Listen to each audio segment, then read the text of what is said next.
ya estaba claro que iba a ganar China holgadamente. Junto con establecer relaciones con la República Popular China, se señaló nuestra disposición favorable de votar a favor de China por incorporarse a Naciones Unidas. Finally, on October 25, 1971, General Assembly met under the leadership of President of the General Assembly, Dr. Adam Malik of Indonesia.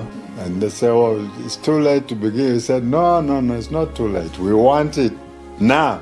He proceeded with the vote, and the vote was 76 to 35. And China was in, and the hall erupted. I have never seen such resounding applause in my life. It would not stop. It was going. Some ambassadors also got up and danced. So by the time we were finishing with the vote, it was quite late at night, and the result was announced.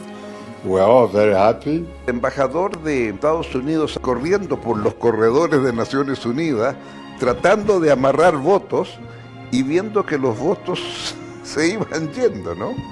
50年过去了，现在回顾起来，要问我最深刻是什么？我觉得就是世界各国对中国重返联合国的热烈欢迎。 At the United Nations, the whole scenario changed because of the presence of People's Republic of China. It was not a stooge of the United States. Iba a ser una voz autónoma frente a las otras potencias. Eso quiere decir que Naciones Unidas va a ser más importante porque es más representativa del mundo real. A partir de ese momento, Naciones Unidas cobró valor mayor que el que tenía antes.